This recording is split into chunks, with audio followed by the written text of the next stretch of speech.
Saludos a mis estudiantes del curso de Español 3102. En esta oportunidad vamos a cubrir lo que nos falta del teatro, que es el teatro en Hispanoamérica y el teatro en Puerto Rico. Entre los objetivos de esta presentación están apuntadas las causas que han ido en detrimento del desarrollo del teatro en Hispanoamérica y reconocer sus figuras más destacadas.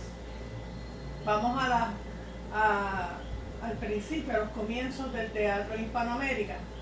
El teatro en Hispanoamérica nunca ha estado a la altura de otros géneros literarios, la poesía y la novela, por las siguientes razones. Cuando el teatro empieza a despegar, aparece el cine con fuerza en lugares como Argentina, México, Cuba y España, y aunque España obviamente no es parte de Hispanoamérica, pues se hacían coproducciones. México tuvo una época de oro del cine.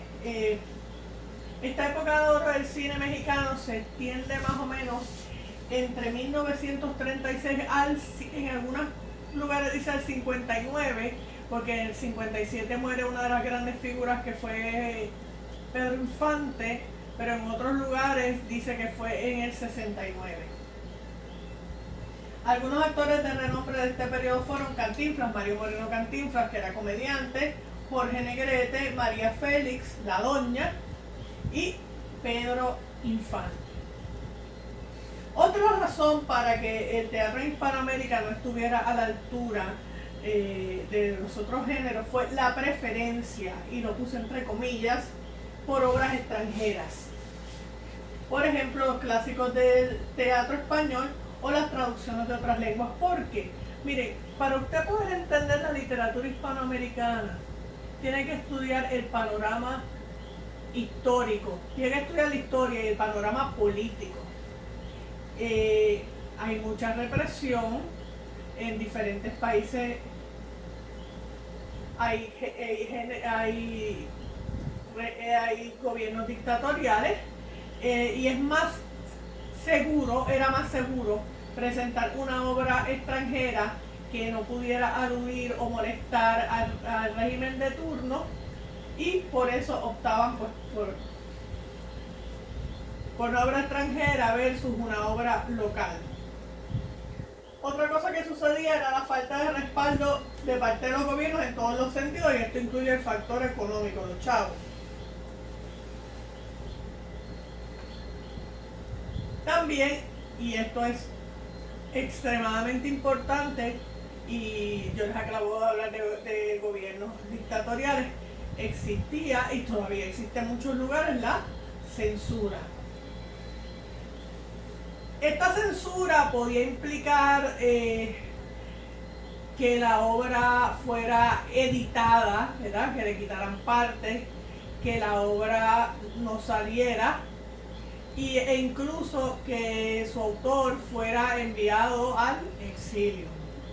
Voy a darles la definición de lo que es censura de acuerdo al diccionario de la Real Academia.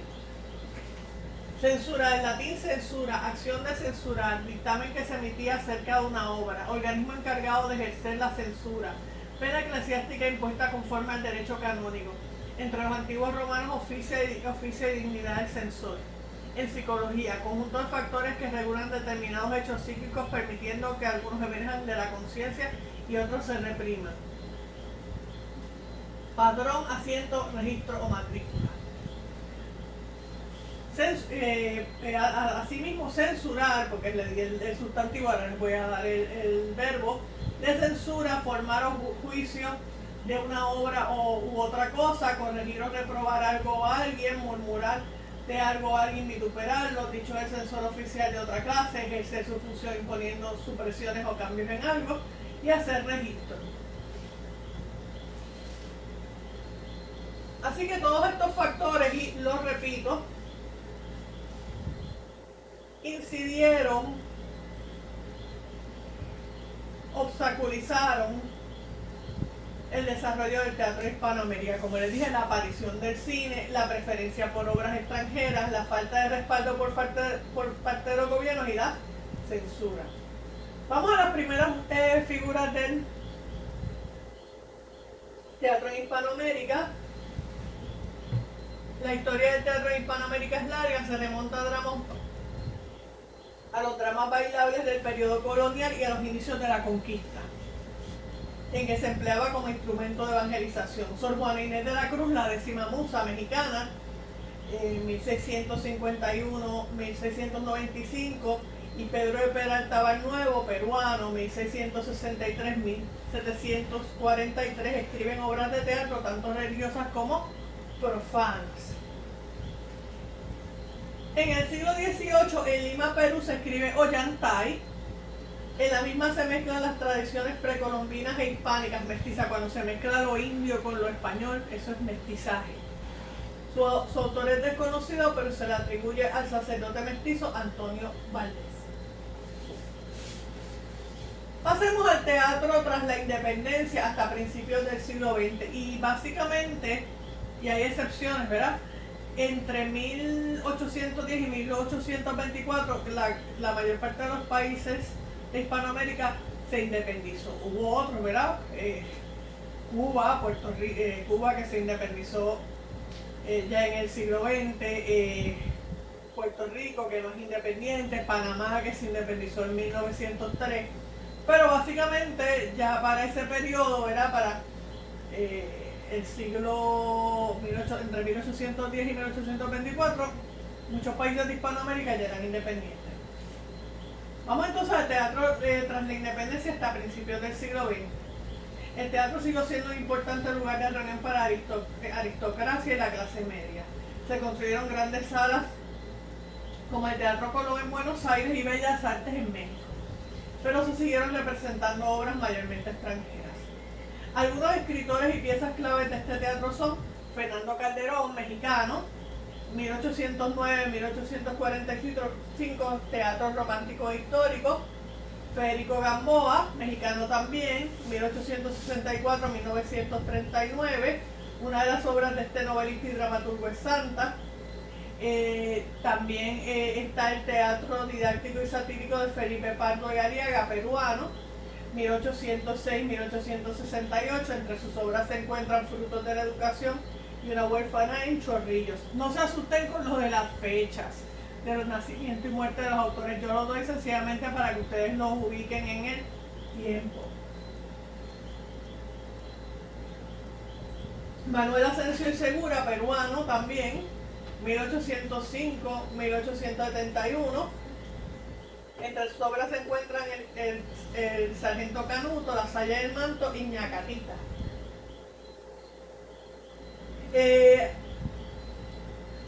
Continuamos con el teatro tras la independencia hasta principios del siglo XX en Argentina. En Argentina se desarrolla simultáneamente un teatro para las clases altas y uno genuinamente popular. Voy a mencionar algunas obras y autores. Tenemos a Juan Moreira, que es una novela adaptada al teatro de Eduardo Gutiérrez. Había también sainetes y farsas en Lunfardo. ¿Qué será Lunfardo?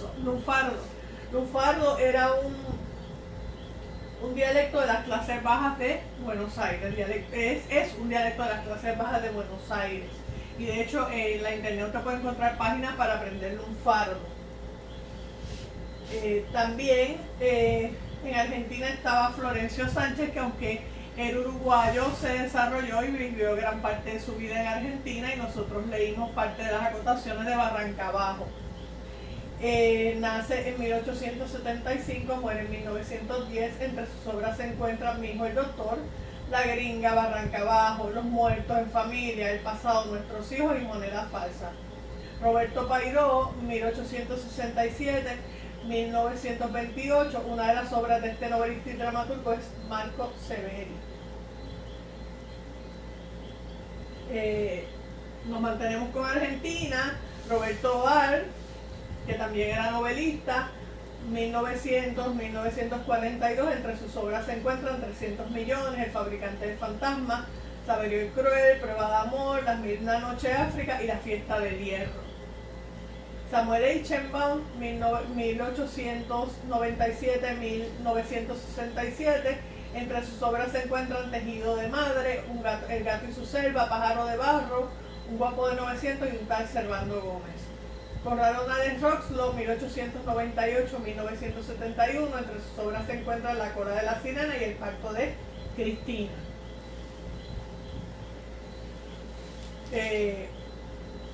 Todavía estamos aquí en Argentina, ¿verdad? En el Teatro de Argentina. Augusto Cusani, 1924-1987, una de sus obras, El Centro Forward murió al amanecer. Opaldo Dragún, 1929-99, Heroica de Buenos Aires. Griselda Gambaro, y finalmente una mujer, 1928, todavía está viva. En sus dramas hay una desarticulación entre las palabras y los gestos, o sea que no van a la par. Entre sus obras se encuentran Las Paredes, Viejo Matrimonio, El Desatino, Los Siameses y El Campo.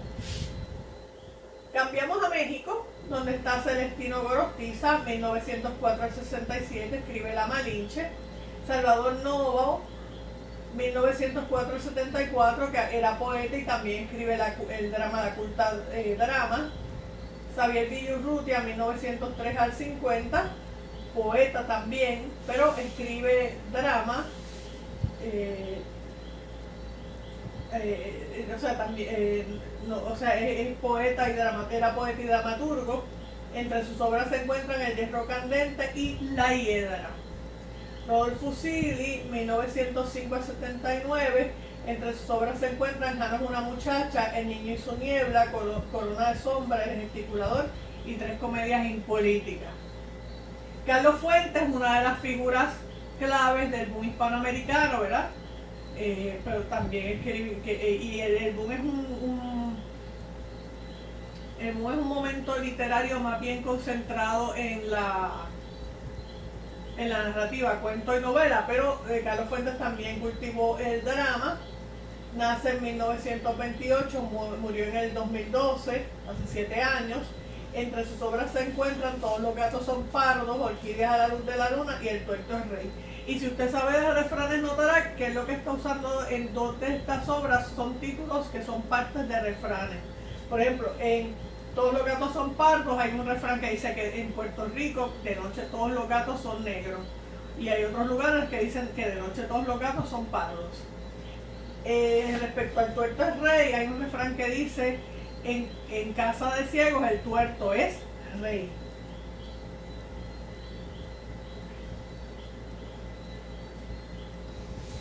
Tenemos entonces, seguimos con el teatro contemporáneo por países. En México tenemos Vicente Leñero, 1933, que escribe Pueblo Rechazado. Elena Garro, 1920 al 98, ella fue esposa del Premio Nobel de Literatura el mexicano Octavio Paz, la primera esposa. Escribe La Mudanza. Juan José Aureola, 1918 al 2001, escribe La Hora de Todos. Emilio Carballido, 1925 al 2008, escribe Las Noticias del Día, Te juro Juana que tengo ganas, Rosario y los llaveros y La danza que sueña la tortuga. En México, todavía, Juan Iván Regoitia, 1928 al 83, El atentado. Héctor Mendoza, 1932 al 2010, es considerado el precursor del teatro de vanguardia en México, escribe Ahogados y las cosas simples. Héctor Azar, 1930 al 2000, dos de sus dramas más relevantes son Picaresca y La Apasionata. Víctor Hugo Rascón, 1947 al 2008, Alma Blanca. Y Carlos Solórzano, guatemalteco, pero vivió la mayor parte de su vida en México y se le conoce más como compilador que como dramaturgo.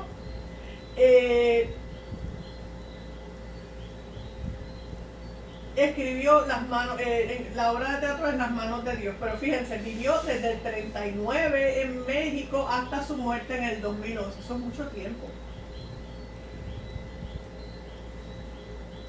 Bueno, de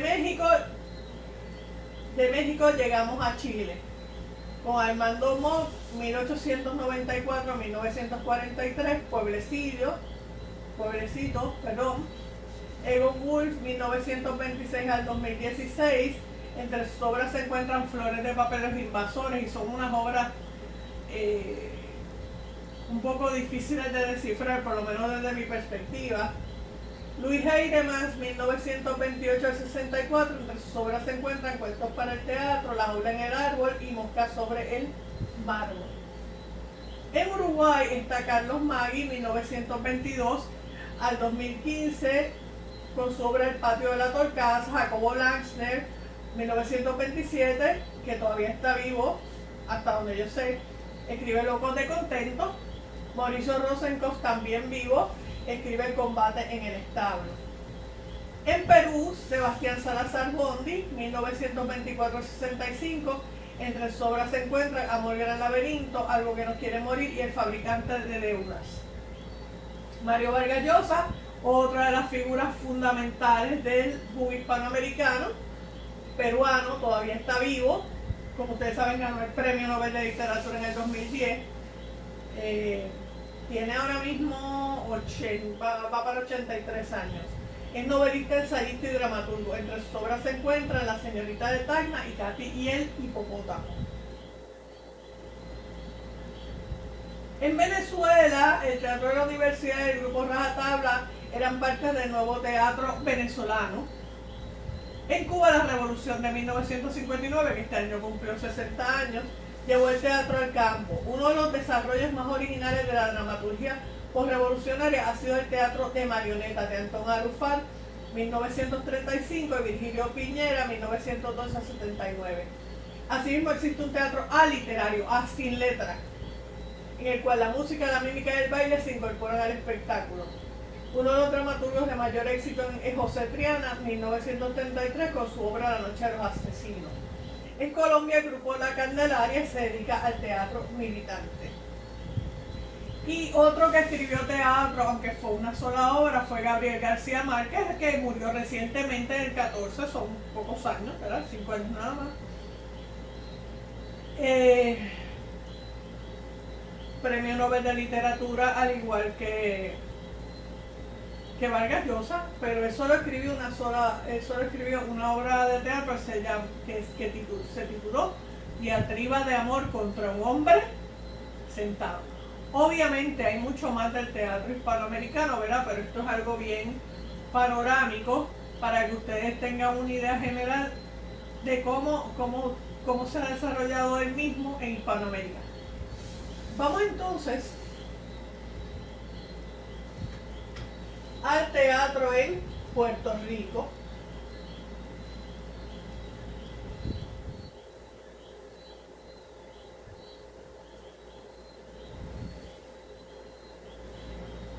Entre los objetivos de esta presentación está realizar un rápido vistazo a la historia del teatro puertorriqueño, señalar sus movimientos y sus figuras más relevantes. Los inicios del teatro en Puerto Rico comienzan durante el romanticismo con las figuras de Alejandro Tapia Rivera, 1826-1882, y Salvador Brau, 1842-1912. Tapia cultiva el teatro tanto en verso como en prosa. Entre sus temas se encuentran la historia, el honor y los amores contrariados. Una de sus obras más conocidas es La Cuartelona. Jóvenes, y el teatro que está en el Viejo San Juan, uno de los teatros que está en el Viejo San Juan se llama el Teatro Tapia, en honor a él. Seguimos con los inicios del teatro en Puerto Rico. Durante el siglo XIX y primeros años del siglo XX, el teatro romántico tiene menos importancia que la poesía. Algunas de sus características son: está toda la dramaturgia española, abandona las unidades clásicas de tiempo, lugar y acción. Tienen que saberse cuáles son las unidades de lugar. Se mezcla el verso y la prosa, aunque también se escribe teatro exclusivamente en verso o en prosa. Entre sus temas se encuentran el honor y lo exótico, y recibe la influencia de José Echegaray, que ustedes saben que ganó el Premio Nobel en 1904, en español, y Ramón de la Cruz en Los Sainetes.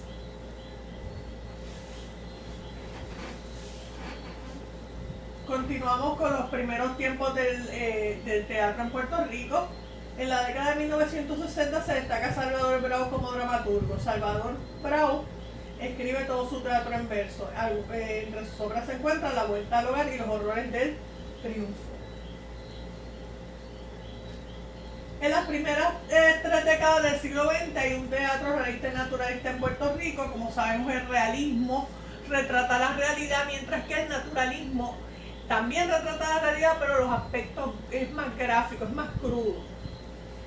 Algunos de los aspectos de la problemática realista son la lucha de clases a raíz del nacimiento del movimiento obrero, cuyo fundador fue Santiago Iglesias Pantín, las cuestiones políticas que todavía estamos en nuestra batalla, la evolución de las instituciones sociales y el enfrentamiento del individuo versus la sociedad.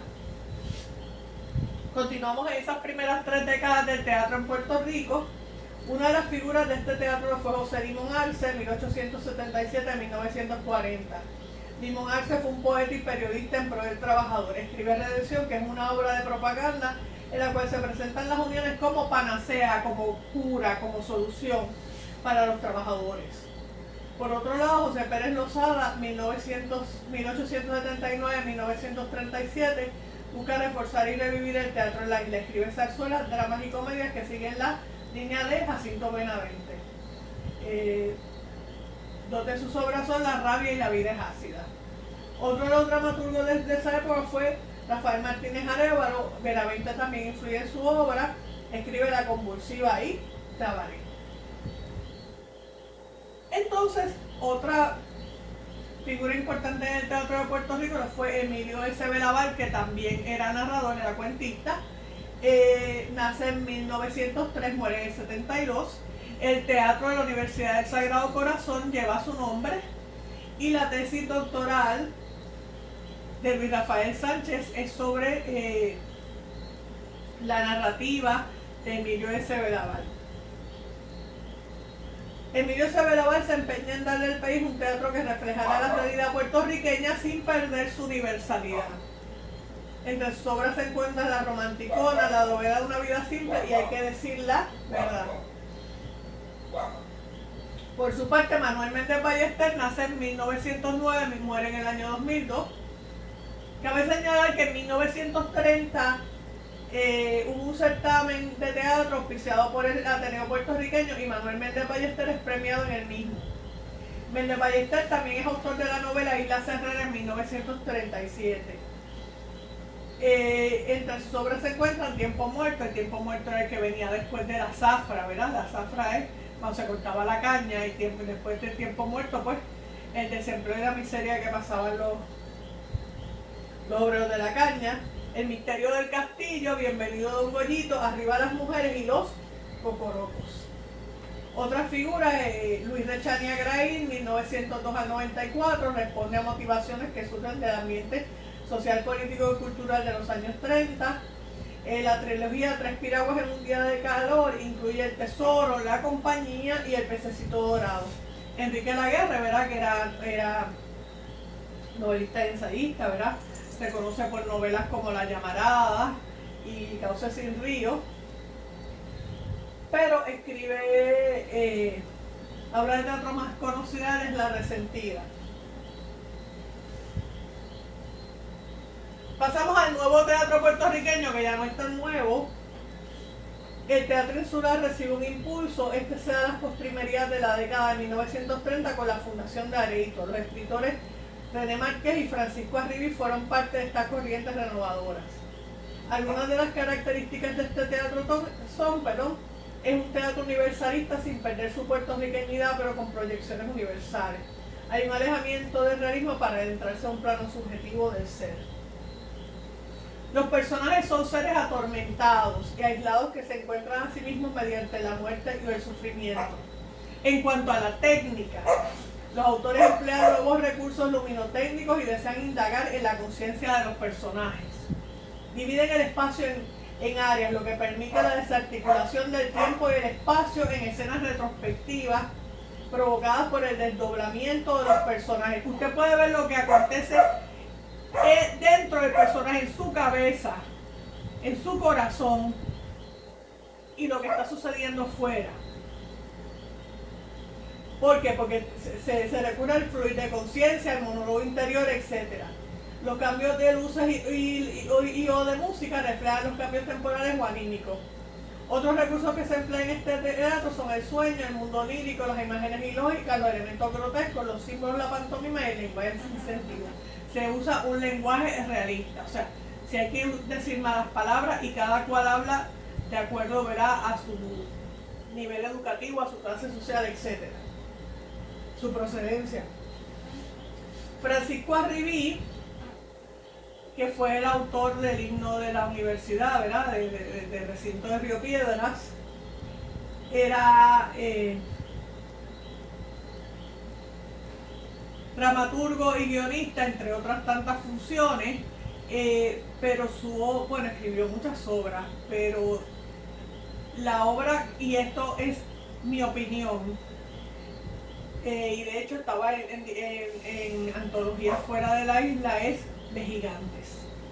Es curioso que tanto Arribí, René Márquez y Luis Rafael Sánchez tuvieron la oportunidad de ir a Nueva York a estudiar dramaturgia. Eso me parece una coincidencia muy interesante. En cuanto a René Márquez, yo tomé un curso monográfico de René Márquez y leí muchas obras de él. Una persona sumamente interesante. Voy a leerles un poco de su vida y comentar. René Márquez nació en Arecibo en 1929 y fallece en San Juan en 1979. Estudió agronomía y se graduó del Colegio de Agricultura y Artes Mecánicas en 1942. Y esto es curioso, o sea, la familia de la dueña de fincas, y él no quería estudiar agronomía, él se gradúa y cuando termina, esto es una anécdota que a mí me contaron, que cuando él se graduó le dijo: papá, aquí tienes su diploma, ahora voy a estudiar lo que yo quiera, y se fue a estudiar literatura.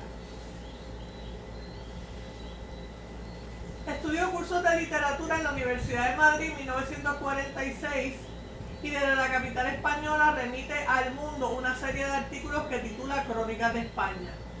De vuelta a Puerto Rico en 1947, reside en Arecibo, continúa con sus colaboraciones periodísticas, obtiene el premio de periodismo concedido por el Instituto de Literatura Puertorriqueña y al siguiente año publica el drama El hombre y sus sueños en la revista Somante. Becado por la Fundación Rockefeller, marcha a Nueva York y sigue estudios de dramaturgia en la Universidad de Columbia en el Piscator Dramatic Workshop, época en la que escribe Palm Sunday, obra estrenada posteriormente en 1956. Palm Sunday en español quiere decir Domingo de Ramos, y esta obra es alusiva al Domingo de Ramos de 1937, cuando ocurrió la masacre de Ponce. La masacre de Ponce, donde murieron muchísimos nacionalistas. Eso fue en la calle Marina. De hecho, no muy lejos de mi casa, allá en Ponce. Otra vez en la isla, en 1950, trabaja en la División de Educación en la Comunidad del Departamento de Instrucción Pública y estrena su drama El Sol y los McDonald's.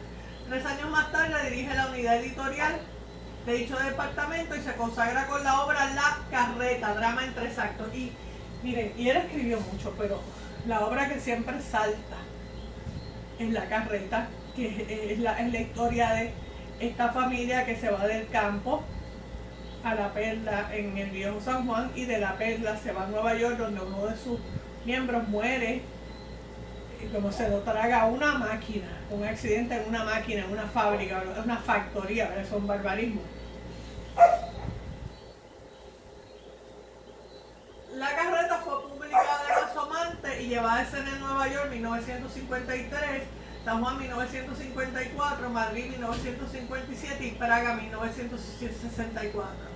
En 1956 publica Juan Bobo y la Dama de Occidente y Los Inocentes y la Huida a Egipto. En épocas posteriores escribe, entre otras piezas, La muerte de Tara Palacio, 1957, Un niño azul para esta sombra, 1958, La casa sin reloj, 1962, El apartamento, 1965, Mariana o el Alba, 1966 y Carnaval afuera, Carnaval adentro, 1971. Los cuentos constituyen otro aspecto de la narrativa de René Márquez. La mayoría de ellos se publicaron en las colecciones,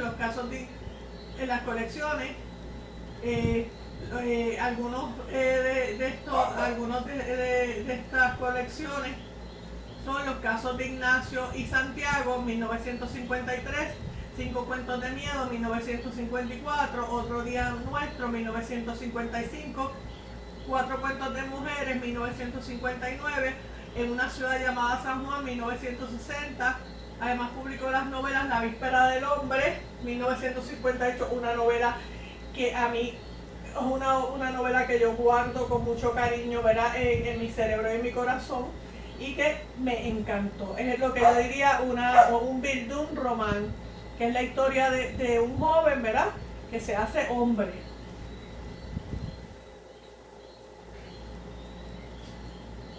La mirada, 1976, y la serie de ensayos Pesimismo literario y optimismo político, 1958.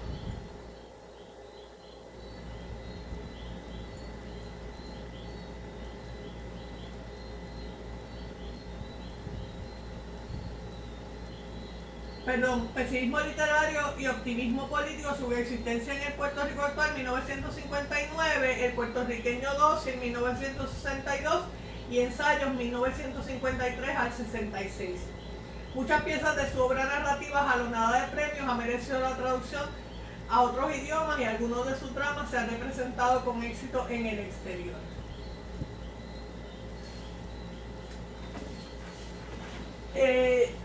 Obviamente yo no voy a preguntar sobre toda la obra de René Márquez, pero es importante que sepan de Palm Sunday y de La Carreta. Algunas de las características del teatro de René Márquez presenta el tema puertorriqueño con proyecciones universales, su lenguaje realista, y pone la escenografía a su servicio. Luis Rafael Sánchez, uno de los grandes escritores de Puerto Rico durante el siglo XX, nace en Humacao en 1936, todavía está vivo. Estudió y posteriormente trabajó en la Universidad de Puerto Rico, recinto de Río Piedras, también enseñó en otras partes, y ha escrito cuentos, ensayos, novelas, y ha escrito varias obras de teatro. Pero si a mí me preguntan cuál es su obra más importante, la que lo lanzó a él como escritor, es La Pasión según Antígona Pérez. Luego de Luis Rafael Sánchez, pues vienen otros escritores. Aquí tienen par de lecturas, par de enlaces para que los abran y lean en su casa. Contienen información muy valiosa de cómo ha ido evolucionando el teatro en Puerto Rico hasta el sol de hoy. Obviamente hay muchos más dramaturgos. Hay dramaturgos ahora mismo como pues Roberto Ramos Perea. Y para complementar todas estas presentaciones sobre el teatro y las clases, vamos a asistir a ver la obra Corrupción de Carlos Canales en el Ateneo puertorriqueño. Bueno, si tienen alguna pregunta se pueden comunicar conmigo al correo electrónico carmen.lopez5@upr.edu, y también ustedes tienen otras maneras de comunicarse conmigo. Será hasta la próxima.